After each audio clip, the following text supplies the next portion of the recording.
Stock markets పై Trump సుంకాల ప్రభావం పడింది. ఏషియా మార్కెట్స్ భారీగా పతనమయ్యాయి.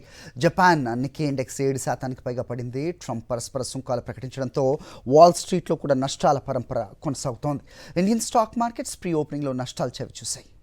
సుందరలక్ష్మణ్ గారు, సో ఈ బ్లడ్ బాత్ ఆగే అవకాశం కనిపిస్తోందా? అటు జపాన్ మార్కెట్స్ కూడా పడిపోయిన పరిస్థితి మనం చూస్తున్నాం. సో స్పెసిఫిక్ టు ఇండియా ఏం జరగబోతోంది? ఈ పతనం ఇంకా కొనసాగుతుందా, లేదంటే నిలదొక్కునే అవకాశం కనిపిస్తోందా? ఏంటి మీ విశ్లేషణ?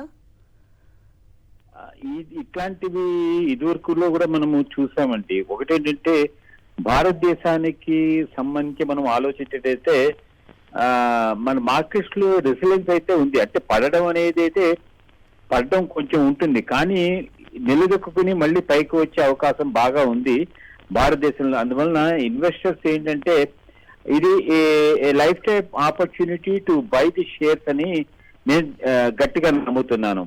ఇవేంటంటే ఇదంతా ఈ ఆందోళన ఆవేశంలో అమ్మకాలు జరుగుతాయి, కానీ మనం కొంచెం నింపాదిగా ఆలోచిస్తే ఇది తేరుకునే అయితే అవకాశం అయితే డెఫినెట్ గానే ఉంది. అంటే ఇంకా ఏమైందంటే మనము ఈ థర్డ్ వరల్డ్ వార్ అనేది ఎప్పుడు చూడలేదు. ఇంతవరకు దేశాల మధ్య యుద్ధం, రష్యా యుక్రెయిన్ తర్వాత లేకపోతే మధ్యప్రాచ్యంలో యుద్ధం అని, ఇప్పుడు ఈ ట్రేడ్ వార్ అనేది స్టార్ట్ అయిన తర్వాత నువ్వా నేనా ఎవరు గొప్ప అనేటువంటి విషయం మీద ప్రపంచ దేశాల్లో అన్నిట్లోనూ ఇది ఉంది. ఇదేంటంటే దీంట్లో ఈ ఒక విధంగా ఈ మార్కెట్ లో ఈ కరెక్షన్ సర్దుబాటు జరగడం అనేది మనకి చాలా ఐ థింక్ కరెక్ట్ అయిన విషయమే అనుకుంటున్నాను నేను. బట్ ఒకటేంటంటే భారతదేశంలో ఇన్వెస్టర్లు తమకుండే, అంటే కొంతమంది అప్పులు చేసి తీసుకొచ్చిన వాళ్ళ సంగతి నేను చెప్పలేను, కానీ జెన్యూన్ ఇన్వెస్టర్స్ మటుకు మార్కెట్ లో పెట్టుబడి పెట్టడానికి మంచి ఆస్కారం ఉంటుంది. పడిన కొద్దీ కొనుక్కుని యావరేజ్ చేసుకుని ఇన్వెస్ట్మెంట్ చేసుకుంటే వాళ్ళకి భవిష్యత్తులో మంచి లాభాలు రావడానికి అవకాశం ఉంటుంది. అందువలన భారతదేశంలో ఇన్వెస్టర్లు అయితే మటుకు ఆందోళన చెందాల్సిన అవసరం లేదు. కొంచెం ఫారిన్ ఇన్స్టిట్యూషనల్ ఇన్వెస్టర్స్ వీళ్ళు వాళ్ళు అంతా ఉంటారు. ఒకటేంటంటే మనకి ఇక్కడ ఉండే మేధావులందరూ దీన్ని ఏ విధంగా ఎదుర్కోగలరు అనేటువంటి విషయం మీద చాలా మటుకు చర్చించి మనకి సరైన ఇది చేస్తారు. ఒక విధంగా అడ్వాంటేజ్ చూసుకుంటే మనకి ఇప్పుడు రూపీ డాలర్ ప్యారిటీలో మనం అడ్వాంటేజ్ లోనే ఉన్నాము.